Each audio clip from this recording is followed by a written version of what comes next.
நண்பர்கள் அனைவருக்கும் வணக்கம். இன்னைக்கு நம்ம இந்த வீடியோல குடும்ப அட்டைதாரர்களுக்கு மிக முக்கியமான தகவல் ஒன்று வெளியாகி இருக்கு. அதை பத்தி தான் இப்ப நம்ம பார்க்க போறோம். தமிழ்நாடு அரசு வழக்கமாக பொங்கல் பண்டிகையின் பொழுது ரேஷன் அட்டைதாரர்களுக்கு 1000 ரூபாய் ரொக்கத்தை பொங்கல் பரிசு தொகையாக வழங்குகிறது. அந்த வகையில் நடப்பு ஆண்டிலும் பொங்கல் பரிசு தொகை தொடர்பான அறிவிப்பு விரைவில் வெளியிடப்படும் என்று தகவல்கள் தெரிவிக்கின்றன.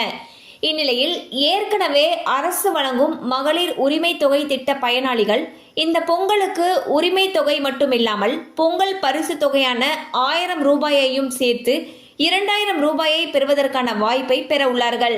பொதுவாக பொங்கல் பண்டிகையை முன்னிட்டு கடந்த ஆண்டு பல பெண்களும் தங்களுடைய பொங்கல் பரிசு தொகையோடு சேர்ந்து மகளிர் உரிமை தொகையாகவும் மொத்தம் 2000 ரூபாயை பெற்றனர். அந்த வகையில் நடப்பாண்டிலும் அதே வாய்ப்பு அவர்களுக்கு கிடைக்கும் என்று சொல்லப்படுகிறது.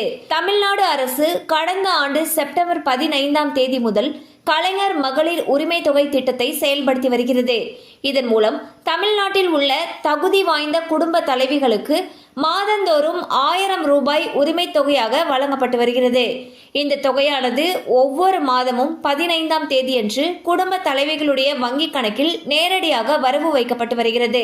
கடந்த ஆண்டு பொங்கல் பண்டிகையின் பொழுது 15ஆம் தேதி பொங்கல் பண்டிகைக்கு முன்னதாகவே குடும்ப தலைவிகளுடைய வங்கி கணக்கில் 1000 ரூபாய் பணம் வரவு வைக்கப்பட்டது.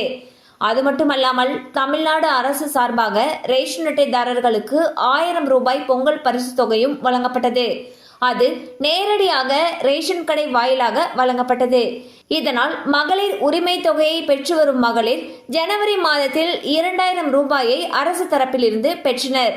வரக்கூடிய பொங்கல் பண்டிகையின் பொழுதும் அரசு 1000 ரூபாய் தொகையை வழங்க வாய்ப்பிருப்பதாக சொல்லப்படுகிறது. அந்த வகையில் இந்த ஆண்டு பொங்கல் பண்டிகையையும் இந்த பெண்களுக்கு கொண்டாட்டம் மிகுந்த பண்டிகையாகவே அமையும் என்று எதிர்பார்க்கப்படுகிறது. கடந்த முறை பொங்கலின் பொழுது 15ஆம் தேதி பண்டிகை என்பதால் வழக்கமாக பணம் போடப்படும் 15ஆம் தேதிக்கு முன்னதாகவே மகளிர் உரிமை தொகை பயனாளிகளுக்கு 1000 ரூபாய் பணம் வரவு வைக்கப்பட்டது. இந்த முறையும் அதே பின்பற்றப்படும் என்று சொல்லப்படுகிறது. பாத்தீங்கன்னா வரக்கூடிய பொங்கல் பண்டிகைக்கு ஏற்கனவே அனைத்து ரேஷன் அட்டைதாரர்களுக்கும் அரசு தரப்பிலிருந்து 1000 ரூபாய் கொடுத்திருந்தாங்க போன வருஷம்.